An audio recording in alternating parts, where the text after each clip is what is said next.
be inside right now doing some news topics with you. Yeah, it's fun. I'm just a few blocks from you now, so we're kind of if you screamed really loud, I might be able to hear you if you were We could outside. almost land up actually at this Yeah. point with that's how I'll close we just put are. my mic to the window and you can scream this review into the air. Exactly. But yeah, thank you for joining me today. Today we are going to be reviewing, well, really you are going to be reviewing The Quarry, which is Supermassive's most recent game because that just came out a few weeks ago. So that'll be fun. And then just a couple news topics. But to get some plugs out of the way, make sure to join the Geekverse Discord to get, or wait, join the Patreon to get episodes early and ad free. Join the Discord to just have some fun discussions. Check out our social medias, the Twitters, Facebooks, Instagrams of the world, our website. Make sure to leave a review. That helps us a lot. Thank you to you, Taylor, for doing thumbnails, and Amanda for doing the music. What did I want to shout out cast-wise? I recorded a very, very beefy episode of the one Tyler Briggs, Out of Amana, episode 9, which is, I think, Geekverse's longest episode at 4 hours and 40 minutes. I think it might look a bit longer on Spotify when the ads are in there, but yeah, it was a long one, and it was a lot of fun. We, of course, talked about Heroes of Newerth, and then, we also had like just an open kind of discussion before that, just for 20 minutes, like catching up with Briggs, because I know it's been a while since he's been on. So that was fun. So if anyone wants to hear just that part before the Han, just like hear Briggs talk about the boys and Shang-Chi and other stuff that he's been doing, then that's a good time. And then, of course, we do the ranking, which was a lot of fun because we had to clean up, just the bombshell that you let off at the end of episode 8 of Out of Mana. It got cleaned up and nice all touched up. Things got moved around, I'll put it that way, which is, the name of the game. So it was a really fun episode, so make sure to check that one out. That is coming out this week, I think I put it out on Wednesday is when I scheduled it, so check that out. It's a long one, so it might take you a few weeks to dig through it all, but it is a good episode. And then what else? We're doing Miss Marvel still for a couple weeks here. We have 7-year anniversary of Geekverse, which is, I guess by the time this episode releases, going to be recording that tonight, you could say.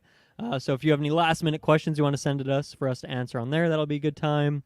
And Thor reviews this week. Oh my god, it's a big week. We're also doing our comic fan cast. I always forget what it's called. The fan draft. Whatever it is. We're going to pick actors that we think are going to get cast in MCU, DC projects in the next year. So that's always a fun one as well. Really beefy week. What else is going on, Taylor, on your end? Any fun casts coming out? Oh, I know me and Travis have some bread and butter topics for me working on for the Patreon, but other than that, I mean, I think you hit it all. We do have Predator retros that have actually been dropping. That's in anticipation Great. for Prey, which comes out August, so that's something to look Cool. forward to. Yeah, and then the Lord of the Rings retros are starting up pretty soon as well. So a lot of good retro content going on right now. Definitely. Yeah, I think that's pretty much it for the plugs. So let's get into a couple news topics before we talk about the Quarry. Just a couple kind of simple things, but one, there was a pretty notable leaker. This guy's pretty, I guess you could say, pretty consistent and has pretty good information. And he said that Avatar Frontiers of Pandora is coming out November 18th of this year. So, Taylor, I wanted to get just your take on this because you are, of course, a big Avatar fan. If it is, why have we not seen anything about it? Do you think this is legit? It's very, very peculiar. Like, I mean, Ubisoft is they're very weird these days how they do things, but it's in terms of marketing, like, this isn't like a movie like Thor where you can just drop a trailer a month before with ticket sales. No, this is a video game like from a major developer, so you need to get this hype built up. We've had only one reveal from like 2 years ago. Yeah. Now, was it? It was. Or I think it was last year, or maybe it was Game Awards. But yeah, we haven't seen anything in a while, or at least I haven't, and I'm sure I would have heard if there was anything else shown off. Yeah, so I think we need something, and yeah, it's so weird. It's so weird to say like, okay, time-wise with the movie, totally makes sense. I understand that logic. Yes. But in terms of marketing, that doesn't make any sense to me. Yeah, I'm wondering, like, you would think, like, I mean, when we did our predictions, I thought Summer Game Fest is the prime time to show off that game, and I did predict that. I thought it was going to happen. You could say the reason it's not happening is because it's a Ubisoft title, right? Yeah. So maybe like Ubisoft usually does their Ubisoft Forward, something like that in the summer. So maybe they have yet to do that. I don't think they have announced that they are doing a show this year in the summer, but maybe they are, and that's what their plan is, and it's just happening, I guess, later in July or August, perhaps. Because I think the Ubisoft Forward last year was later in July or August, right? It wasn't like in that kind of June slot with I everything think it else. was. So maybe that's the plan there. But yeah, even that, like, that seems like we're getting pretty close. So I guess I would be surprised if this is true, but it is from a pretty notable source. So there's something to glean off of it. What do you think of that release date if it is true? Is that are you excited for that, or is that kind of conflict with any other games you'll be playing at the time? The only thing it conflicts with in November is my COD time. Modern Warfare 2 is dropping Right. around then. So, but I mean, whenever I'm done taking like bullets and noobs and stuff like that, it'll be nice to kind of refresh myself in Yeah. the oasis of Pandora. So, Is that a day one for you, or are you still kind of you got to see more gameplay before you decide? I need to see more gameplay. I was very rattled at the first person perspective for a game like that. I think that's what we were all Right. talking about back Yeah, then. I So, forgot about that. Yeah. I need a little bit more like overview just to kind of interpret it. So I wouldn't say it's Yeah. day one necessarily. Okay. Yeah, that's fair. I really got to see more. It's on my list, but I need to see some more gameplay just because I'm not a huge Ubisoft guy in terms of the gameplay there, and I'm not even an Avatar guy either. So, once again, maybe not the recipe for a success for me, but I don't know. I am really curious to see more of it. And sounds like if it is November, then we'll probably see it very soon. So maybe I can get you back on SideQuest when that happens, and you can Yeah. help me break it down. The other thing that kind of happened when me and you were talking about predictions for Xbox, and then we talked about this after the showcase, was what are they going to do with Halo? Are they going to show Halo? We know that they got Forge and co-op kind of swirling in the works, but they've been a bit quiet, and they kind of just did one of their classic blog posts talking about how they are doing a campaign, like the co-op campaign, in a weird way. Okay, this is the thing. They're doing it as like a beta that I guess is launching on July 11th, I think, and it's lasting for about 10 days, where people can go in there and test it out. So I guess it's essentially like a bug testing situation. But the weird thing is, like, it doesn't come with an actual release date. Like, they didn't say, okay, we're doing this test this week, and then boom, in August it's coming out. And they've said that it's like the progress that you do in this demo will not carry over, and if you've made any progress in your solo campaign, you can't bring that over and start playing with a friend. So it's got a lot of strings attached. But what do you think of this happening, and does this kind of way they're rolling it out surprise you? It's different. I mean, that's for sure. It's I don't mind the concept of doing it like beta wise, just to kind of like groom the platform, I guess, and kind of help work out the kinks and the bugs. I think that's good because obviously, if I had my way, they would have released it with co-op campaign at the beginning, day one. That would have been great, but they didn't do that. So the next best thing is we're going to do this, I guess, as an alternative. And that's fine, because if they just put out co-op and it was absolute garbage and it didn't work very well, I think that would have a major negative note attached to it. So I don't mind what they're trying to go for and what they're trying to see what they can pull off. There were some things that I kind of liked about the concept of the co-op campaign, just how the world would be customized and built depending on your guys' like story progression. So there were a few Right. things that I did latch onto, but you mentioned some other things too that are very, I don't know. Yeah, and it sounds like those things I mentioned of your progress not carrying over, like that is just for this beta period. Like when it actually is fully released, like you will be able to do that in theory if they can get it figured out. To me, it just comes across as a bad look. The game has been out for months and months now, and even the multiplayer content has been quite light. So I just feel like this is a pretty weak showing that this is the best they can do is come up with like a beta to test it out. Like, I don't know, man. The single player campaign, like, let's say this thing, I'm not even confident it's going to come out in the summer at this point. Let's say it comes out in September, October, November. Like, you're approaching near a year that the game has been out before you get the co-op campaign in there. Not good, especially when the multiplayer has been so late on content as it has been in terms of updates. I mean, I think there was quite a bit of stuff in there at launch anyway, but yeah, just kind of sketchy. What are you predicting for a release date? Like, what do you think is a realistic expectation at this point? Do you think the summer? To me, the summer seems like already long gone at this point. If they're doing the beta like next week. Yeah, summer's out of the question. I don't know why I thought initially that spring 2022 was kind of when we would get it, and Well, I that's think that's what clearly they out the said window. originally, That's what they right? said? Okay. Yeah, Q1 maybe. Yeah. Then I'm thinking it has to be at this time. Summer's gone. It has to be winter time. I'm not even gonna say fall, but more Mm-hmm. like winter, Christmas. Maybe they're gonna Right. go for people are all hanging out together and want to do co-op and that sort of stuff.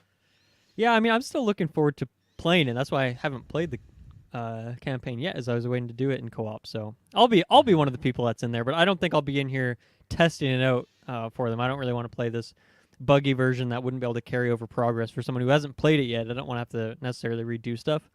Yeah. Speaking of redoing stuff, though, I guess not necessarily related to the beta, but a feature they do have ready to go with the single player campaign that as it stands right now is mission replay has been added. So I guess you can replay Hmm. certain situations. So I wanted you to explain this a bit for me, just because since I haven't played it, I thought it was kind of an open world game where you just go into different areas doing stuff. So what would mission replay mean exactly? So the Like, open what do they world classify as a con mission in this game compared to like a previous Halo game? the open world concept again, that's its own new Halo thing. The missions you could do with previous Halos go combat evolved, say 10 missions, whatever, and you Hmm. can go in and replay them and start Yeah. whatever mission you want to do. Um, Fine and dandy. That's always kind of been a thing for Halo. You play it through and then you can go back and play the missions, mission select, and sometimes I think you can even select which checkpoints you want to start from and all that kind of jazz. But for the most part, you replay the mission and maybe you'll find things, you want to do things, go for achievements. In this sense, the game was all open world, so you explore, you find new locations, etc., etc. And then you eventually come across the main mission objectives, and where you go through much more of a linear story mission, kind of very much like an original Halo level, you could say. Hmm. And this is the thing that's not replayable. Once you complete that mission and you come out another point in the map, the story has progressed to this point. Things have updated on the map, new areas are accessible. And now you're in a situation where you can't go back and replay that level because the whole story as a whole Right. together has moved forward. And that sucks because I was very much like skull hunting and collected a lot of them, but there were some that Yeah. I missed, and I don't have the ability to go back and replay that level. With Uh-huh. this feature now, it gives me access to do that, maybe get an achievement that I missed on one of my playthroughs. So I'm very happy that they're adding this. Yeah, another thing too, like this feels like it's taken a bit too long, but it is good that they are adding it. And thanks for explaining that because that does make sense. Truthfully, do you think you will be going back to do stuff at this point? Um, I would actually say there's probably like a 35 to 45% chance I could see myself going That's back to pretty do good. things. Yeah, because Okay. there's a lot more I do want to explore in the world after having beaten the main campaign. So Mm-hmm. I could see it happening actually. Okay. Cool.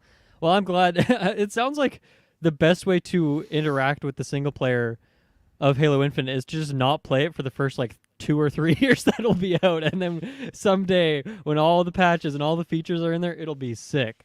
Hmm. Maybe it'll have like a new game plus and all that good stuff. So, yeah, I it sounds like I've maybe played the right move by waiting. Hmm. So I'll definitely be checking out some of that stuff. But yeah, I don't know if I'll need the replay feature. Maybe I will if I want to get some of those achievements down the line.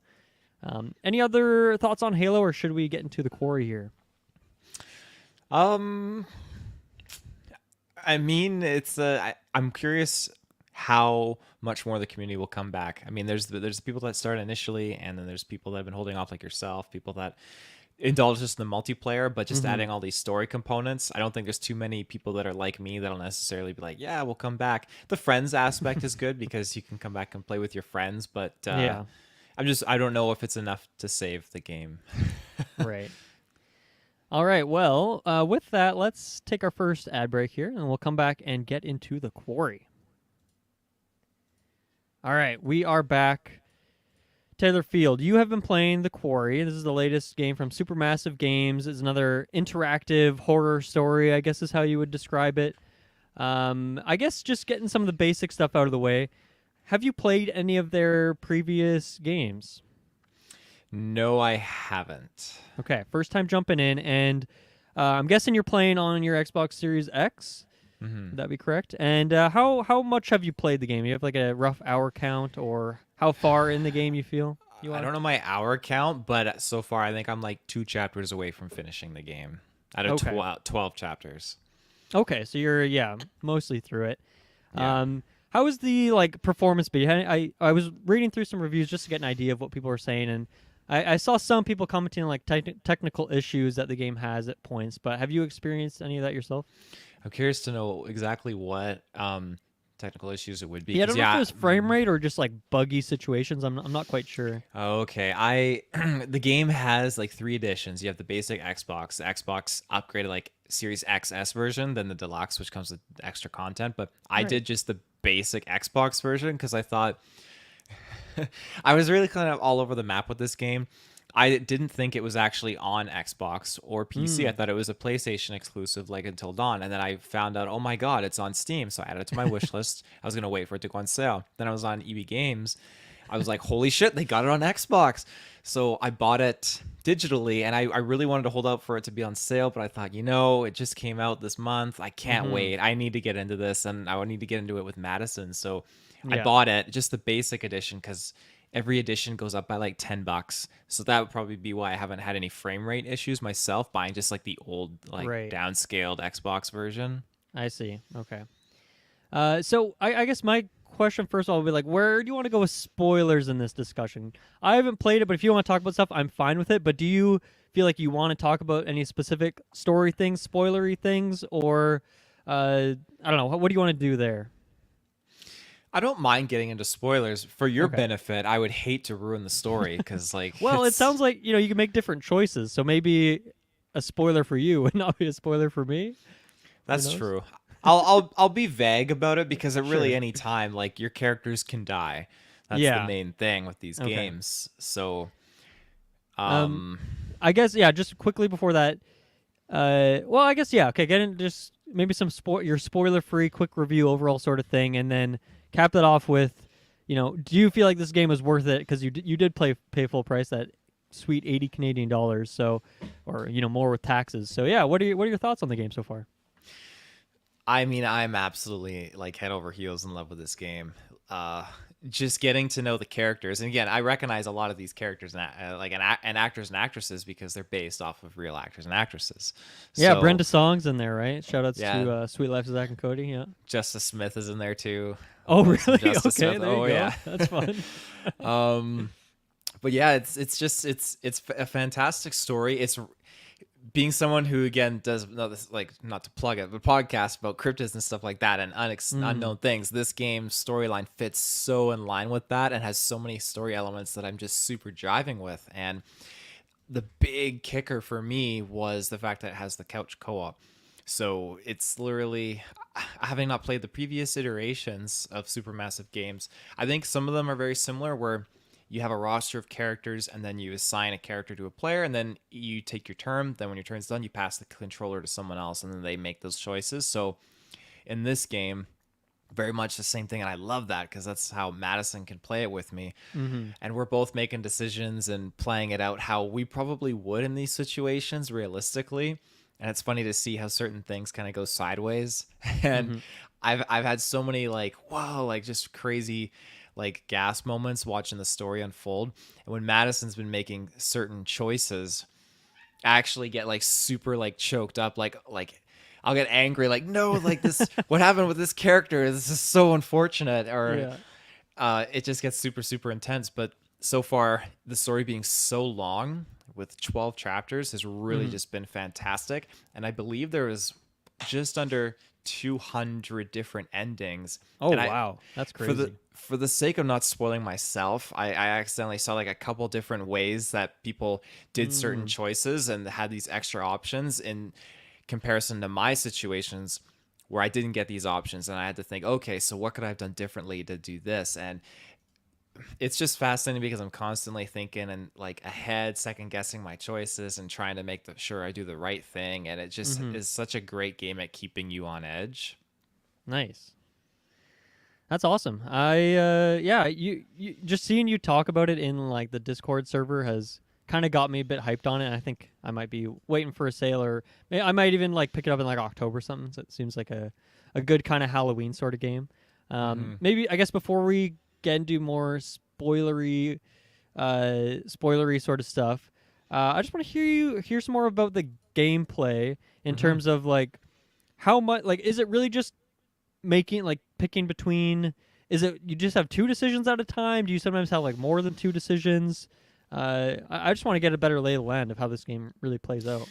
So it's always primarily based on like two decisions at a time, and it varies. So when you're playing through this mostly a cinematic experience, you'll have dialogue options where you can choose this or this, and sometimes there'll be time, sometimes they won't be, so you have to make a choice real quick. That added in with other mechanics like you're holding your breath in a situation, you got to hold your breath, wait to release for the right second. If you don't and you pick the wrong moment, you'll get caught or found or something like that.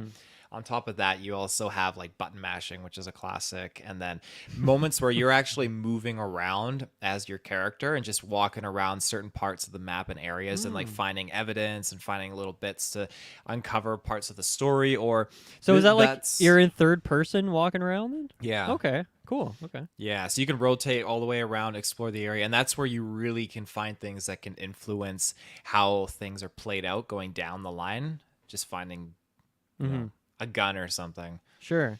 And is there a good mix of that? Like, do you? Because I didn't even know you could like walk around freely. So is that a big part of the game, or is that just like very limited sequences? Would you say? I mean, I would have to say it's been pretty balanced, actually. Okay. It's I definitely wouldn't say it's been limited because there's some parts where I'm walking around, I'm trying to figure out like what I'm supposed to look for and stuff, but definitely not limited. And it's just it's really a breath of fresh air as you're so used to just saying these dialogue sequences or picking different. So maybe you got to pull like 3-4 different switches down. You can pick multiple different switches, but it's just nice to move around and just kind of change the pace up. Yeah, and I gotta know, like, how good are these decisions? Do you often find like you're really like, oh shit, I don't know which one to pick? You mentioned how Madison maybe picked something that you weren't so happy with at one time that kind of threw you off a bit. But do you find that like the decisions are really gripping in terms of like the consequences of it, or does it feel like, this one seems like definitely the best option, and like where's the balance of that? They're definitely gripping. It's not a spoiler, but the decision Madison made for one of the characters, Madison made the choice. And I looked at Madison, I said, you just killed this person. They're dead. They're totally dead. And sure enough, it happened. I was like, there's no way this person's getting out of this. You totally screwed them. And I felt so salty because we spent so many chapters getting to know this character and build them up on this journey. So I really just hated it that it happened. And then like last night, for example, me and Madison were playing, and I had this, oh my god, the whole part of this chapter I was experiencing with two characters. One of them was Madison's, and one of them was mine. And mine was directly, my choices were influencing the outcome for Madison's character, and then even my own. And the situation that we were in was so intense. And I was just having to be forced to make these decisions and think like, oh God, like, okay, if I do this, I hope that this other character has the smarts in this realistic situation to go ahead and do this, because if I don't do this, this will happen. And it's just, you got to be on your feet. You got to think real quick. And I love that because I don't know if the other decision I would have made, what that would have resulted in. Right. And they do give you a little bit of like a buffer. Like maybe you make the wrong, an iffy decision that could get a character killed, but it won't kill that character because there are sometimes maybe you did something earlier on to help change that, or maybe you have something now you can do. So they have so many options to just spice it up. Right. And how does the character picking work? Like, is it you're selecting between like a character select screen almost at the start of the game, and you pick one person and you're playing as them, or like because if you're playing a character who dies, like then you just get to pick someone new at that point. Like how does that element of it work? And if you want to touch on like the multiplayer aspect of that too. Yeah, so basically you can do 8-player couch co-op as far as I can tell. Me and Madison just doing 2, so that means all 8 characters involved in this story, no matter what, get divided amongst you. And I guess, okay, so you're each picking 4 then, essentially? Yeah. Oh, okay, I see. Okay, that makes sense. Yeah. And so if you wanted to have 8 people, because I don't think you can have 8 controllers on an Xbox. Maybe you can, but like, would you just be passing one the controller around? Exactly. Okay. Yeah. So after you go through like your story mode sequence with your character, it'll be like, okay, like past to player 3, it's so and so's this character's time to play, and it's fun because you can totally Okay. screw other people's characters. If you want to kill someone like early on, you can do it, and they have to sit on the couch the whole time. So Oh my god, that's amazing. Yeah, I guess if you did have 8 people and the consequences are higher, if you have 4 to burn through, it's like okay, I can throw a couple people down as fodder. yeah, exactly. I love that. That sounds really great. How about the like visuals and the sound? Like music is always such an important thing of horror, thriller, games or movies, whatever it is. And the visuals too. Like I haven't really seen too much gameplay of it, so I'm just wondering like where it stacks up with like a AAA game in terms of expectations. Audio wise, like as far as I'm concerned, like I'm jiving with it. It just fits with the whole like camping theme out in like a Right, right. campsite kind of thing. Like I'm really enjoying it, and the score, the moments that it like peak jump scare kind of stuff, it Mm-hmm. works for me, and I'm jiving with it. The visuals, on the other hand, it's I'd actually say it's actually pretty good. um like they're not perfect, and some sequences in the dark are like I can't see a thing, Mm, and that's with like no lights on in like the living room or anything like that, and that's probably something I would hope that they would change because it's definitely hard to see. But right. Like, is this game have like mocap for the actors in terms of like facial movements and stuff like that? Do you think I would think it would actually. looks pretty good? Yeah, yeah, Okay, the facial reactions are definitely like nothing to bash on there for sure, and the right. actors do a great job at kind of delivering these expressions too, especially when Mm-hmm. they die.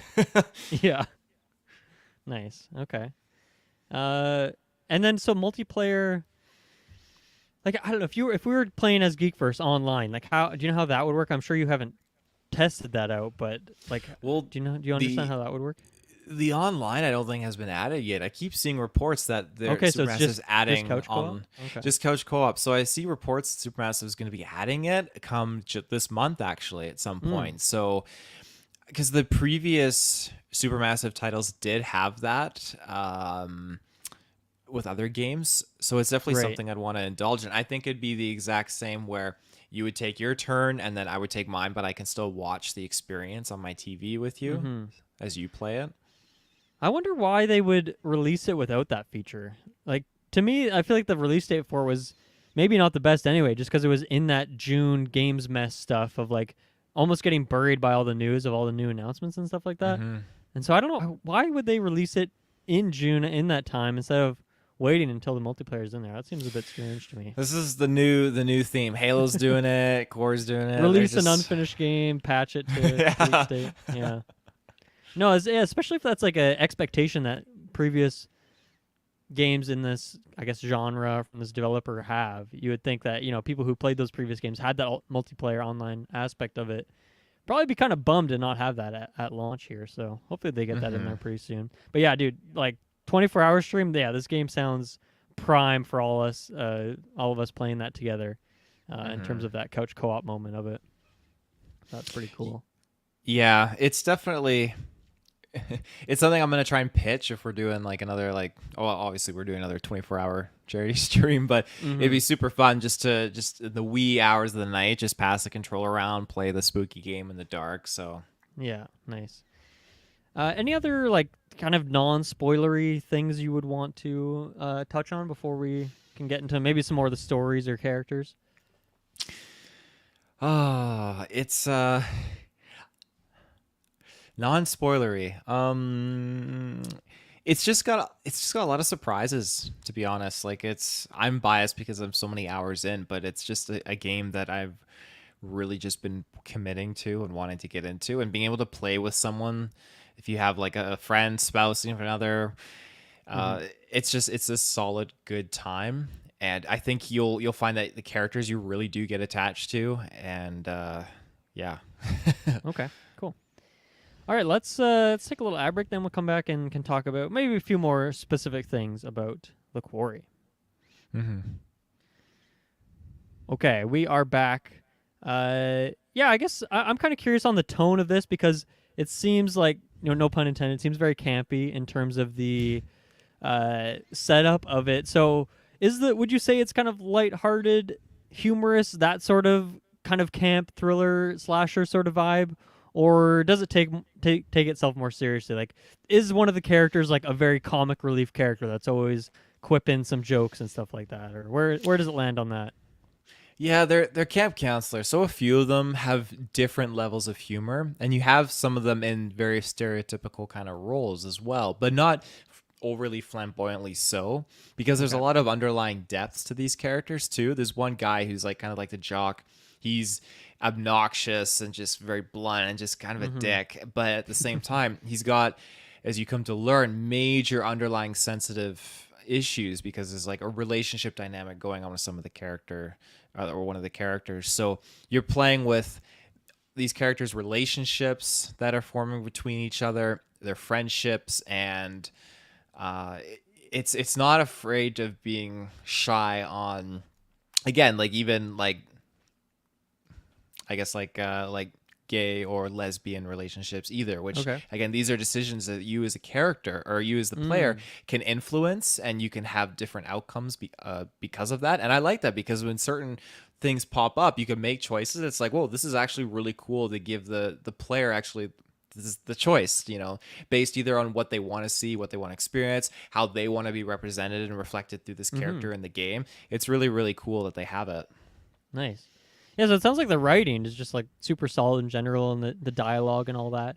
Um, is there much of an overarching story, or is there like something deeper going on, or is it just like there's a bad guy at this camp and he's killing people? Feel free to get a bit more spoiler if you want, because we're here for the review, and if you spoil things for me, that's okay. As much as you want to answer that. Oh God. I mean, it's not. It's a mix of a few different things. It's not. It's not just like a guy going around killing. It's got a Okay. much more supernatural tone to it, Ooh, and okay. uh, You alluded to in, cryptids earlier, like maybe in that kind of realm. yes, definitely. There's definitely like physical monsters associated with this, and they have a Right. nice kind of cushioned story associated with that on how to rectify the situation they're dealing with. And again, there's supernatural involved as well. This isn't again a spoiler part, but there is you find these tarot cards as you're progressing through the levels, and after Mm. every so often you meet with this fortune teller lady, and if you have one of her cards, you can you give it to her and she reads off the fortune of like the previous and the upcoming kind of experience. And if you Right. want, you can actually choose to see a quick snippet of what might happen in the next level. That's cool. I And like it that. is because then you can brace and gauge for that. And it's fun because when I always like watching them, and when I watch it I can see how something goes and like, okay, and I don't know when that situation is because it's blurryish, but you can navigate through it. And I've had some instances where like, oh, that's exactly what happened, but other times like that's not what happened. I managed to actually like break free Mm. from the narrative there. So um yeah, that's just a cool other concept as well. But yeah, it's supernatural. There are like some actual physical people running around doing some Mm. shady things, and then they have a connection with these physical monster like things that are roaming around too. It's a very in-depth story with how everything kind of Nice. connects, I'd say. Yeah, it sounds like there's a lot going on there. And it Maybe I'm biased. well, I mean, I know you're a cryptid guy, so I guess in that way it's landing for you. hmm Do you have a favorite character? Is a character that stands out to you? I'd have to Or did you say have one and then they got killed a little too early or something like that? no. None of mine have actually gone yet. I'd have to Oh, okay. say Ryan. So if you look at our like the background paper here you Yeah. selected, there's three guys on the left, then girl, then guy, then girl going to the Yeah. right. So you can see Justice Smith. He's right in the middle there. Like Right. third in from the left. So that's Yeah. Ryan, and I really really like his character because. He just comes in. He's like, yeah, I've been listening to podcasts, podcasts about ghosts and stuff. Like, oh, I love this. This is Ryan. This is fantastic. And I can't remember. I just want to confirm this guy's name. Okay, yes. Um, the other guy next to Ryan, his name is Mhm. Dylan, and I actually really like Dylan as well. All right. Yeah, I'm a fan so of that. those are definitely two guys I like. Then there's Abigail, and she's on the very far right, and I really Mhm. like her character. And Madison definitely did some decisions that I was not happy Ooh. with. It was very like abrupt. I won't say how she died, but holy shit! Like it was so quick to happen. And I looked at Madison. I'm like, if you did that in real life, then you'd be dead. Yeah. You gotta make How sure did you she don't do die? that. Come on. Come on. Give me a bit of that. She was in a situation where she should have pulled the trigger and she didn't, and I didn't think it would be so abrupt, but within seconds, like, she was knocked back and her head was ripped off. I was like, holy fuck, this is just so brutal. I was rooting for this girl so hard. Jeez. Is it like is it an M-rated game? Like, is it full blood and gore and all that, or they cut away from a scene like that?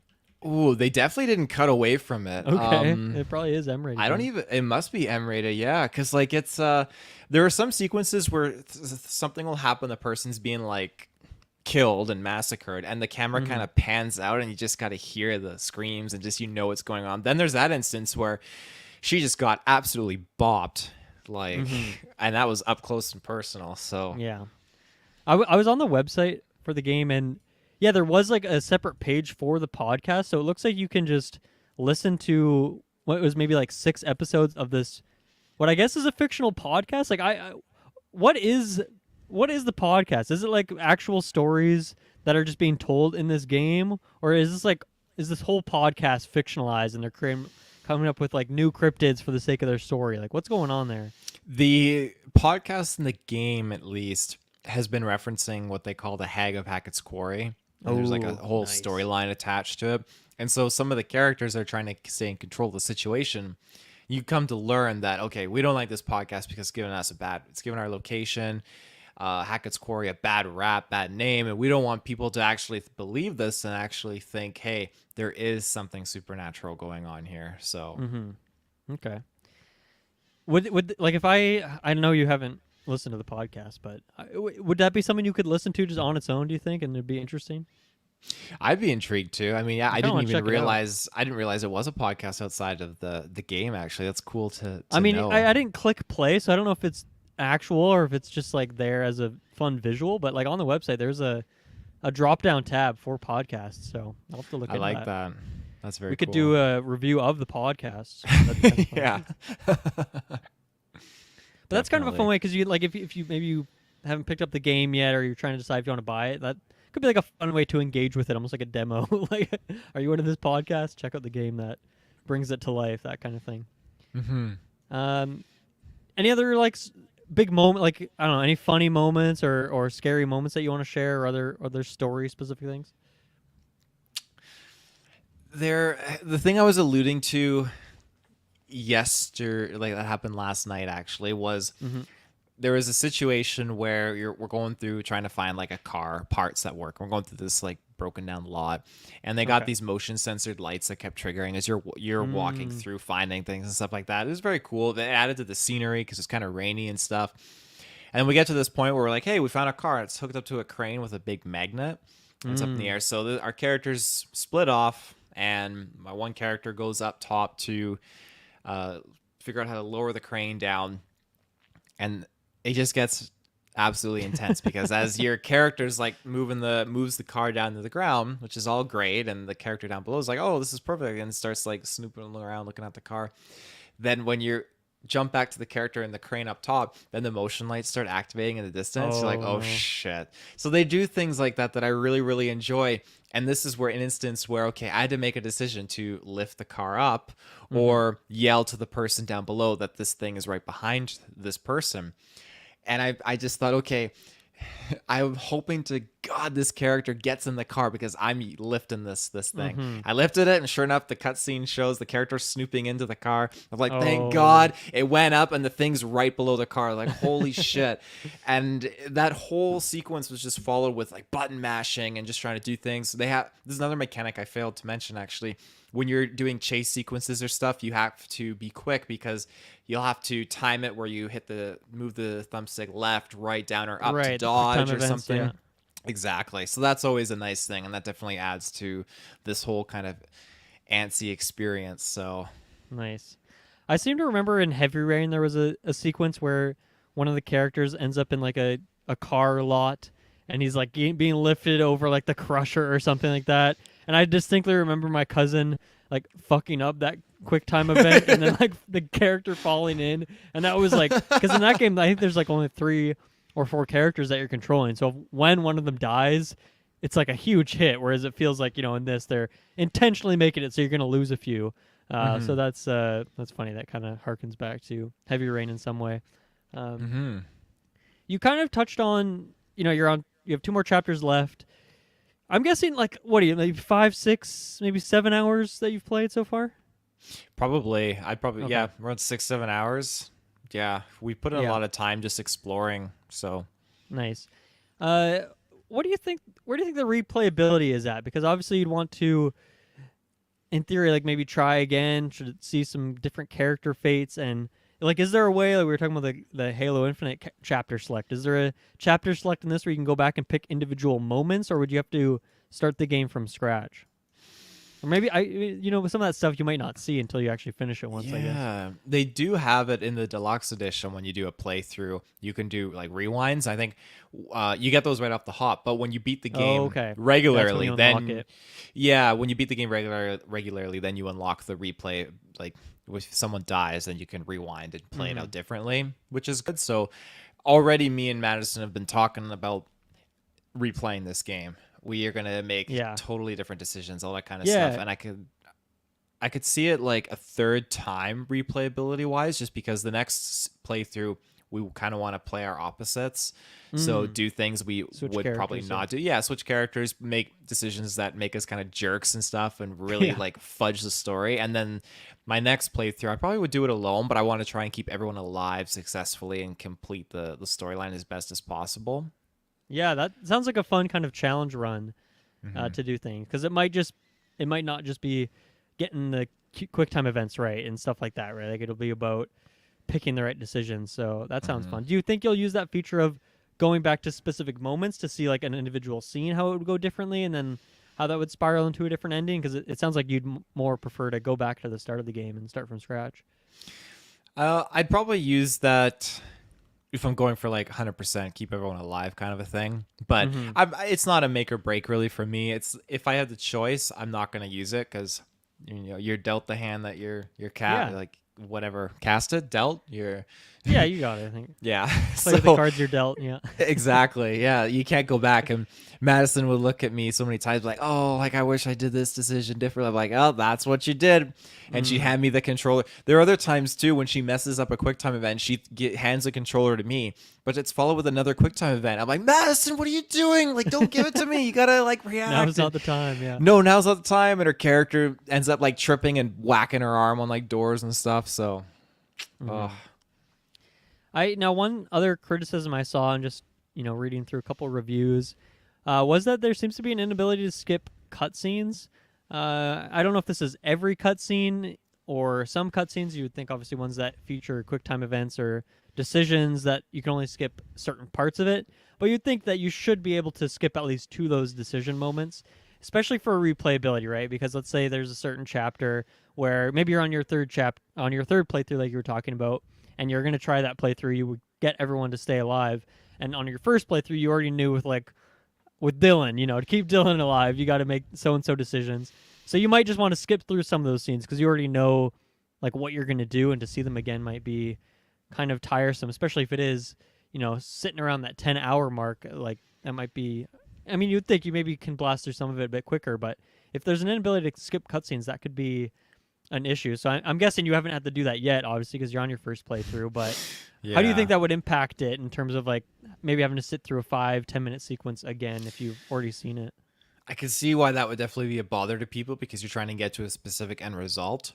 You're totally right. Like first playthrough, I haven't even attempted to skip anything. I've just been so invested in it. So for me personally playing through, I don't see myself really wanting to skip cutscenes because doing different decisions on another playthrough is going to result in different things from happening, and I want to be able to experience the different results that occur, and I don't want to miss anything either. If something happens in a cutscene, chances are like it's important to take note of everything that's going on so far, because you might miss something, you might miss a reference or someone saying something, and I've caught it many a time now where someone says something and it directly references another person's death or something else that happened. I think, okay, like I like being able to connect the dots, and maybe that's just me and how I want to experience it.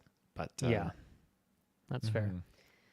Do you think you're going to go back and check out some of the other Supermassive games and interested in Until Dawn or Man of Medan? Where do you think you're going to go with that stuff? I've already bought another one. Oh, nice. One of I the have to. Dark Pictures anthology games. Yes. So I immediately went out for Man of Medan, I think it was called, and did I say think that it's right? Medan, but Medan. Medan. We'll go with Sounds Medan. funny. Medan sounds better.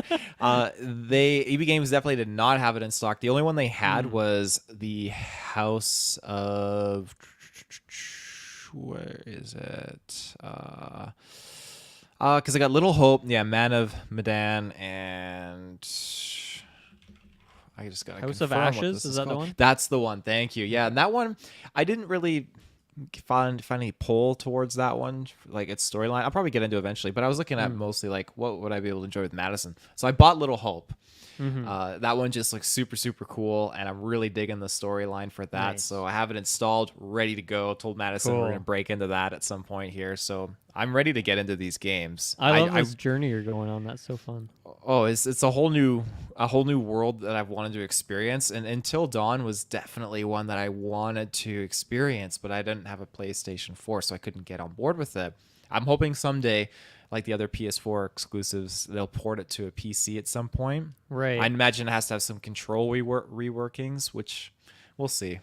Yeah. Well, I mean, you'd think with a game like this, switching over controls shouldn't be too big of an undertaking. Like, it's generally pretty low key, it seems like, in terms of the button prompts you're going for there. Mm-hmm. Nice. So that's an exciting journey. I forget what I was gonna ask in relation to that, but anyway, that is pretty fun. Any other points or things you want to talk about with this, or do you want to? I'm guessing you're not going to throw a rating on it quite yet, but you could if you want. I mean, my rating would be biased again. I'd still give it like a full 10 out of 10. Like, that's heavily implied because I'm playing it with someone next to me, couch co-op. If you're playing it alone, I don't think it's going to detract from your experience by a lot, but it definitely is going to have an effect on it. Being able to play with Madison has made it a lot more fun and exciting at night when we get home from work. Just pop it on and enjoy the story. And I highly recommend it. Like, I understand too, like, if you don't want to pay full price, I understand that. You can definitely wait. It's a long enough game story-wise, and there's so much to explore and just kind of invest yourself with the characters and the storyline that I'd pay $50. I have no problem paying like the full like $80 that I did Canadian for it, because I'm loving every second of it. But if I had to do it again, like I'd probably would have waited a little bit more longer for it to go on sale, I guess. And nothing wrong with that. I'm happy to support them because I want them to keep making games like this. I really do. So I think it's definitely like a top game of the year for me. I really, really do think that, and I hope many other people get to enjoy it and invest in the storyline. Yeah, I remember what I was going to say is that I was looking at the previous games that they have made just to familiarize myself with like the Until Dawns and Man of Medans of the world. But I also saw that like before that, it seems like they had worked on a bunch of Little Big Planet stuff. I know Media Molecule was like the main studio, but I think they worked on DLC or they were a support studio in some way. So to me, that's just such a funny like 180 of working on this very like kid-friendly like mascot platformer kind of game, and then going to just these horror games where people are just getting their heads chopped off and getting cars dropped on them and stuff like that. Yeah, that's quite a change of pace. Like Little Big Planet, I've played some of that, and that's a very, very kid-friendly centric game. That's for sure. Yeah, that's a funny development. But yeah, any final points you have on this here game? it's a whirlwind of emotion, and you'll feel the moments, you'll feel the characters. And as far as like mechanics go and being able to interact in the story, like it's definitely top Mm-hmm. tier. And yeah, it's be on your feet. I mean, if you listen this far, I've tried to be kind of vague about some things still, so it's not Mm-hmm. 100% spoilers. But if you do play, like keep on your toes and like brace yourself, because a lot of unexpected things will happen. And I mean, if you're a seasoned veteran with these types of games, that's good. But Yeah. yeah, it's just full of surprises. Nice. Yeah, honestly, you've kind of sold me on this. Like, I'm still probably gonna wait for that sale, but I really want Oh to check yeah. this out. It sounds like a lot of fun. The coach co-op aspect is great. At the very least, maybe I can play it at your place when we're doing our 24-hour stream this year, so that'll be fun. Mhm. But yes, thank you, Taylor, for joining me. After doing that nearly 5-hour long cast with Briggs a couple days ago, a nice short and sweet episode I think is exactly what I needed. So this works out. But yeah, thank you so much for joining me. Next week, I will be joined by Kirkland Patzer. We're going to talk about a lot of different stuff, a lot of games we've been playing, a couple news things, as well as just some other fun announcements from June that kind of went under the radar. So I'm very excited for that episode. But thank you for joining me, and yeah, we will see everyone again next week. See ya.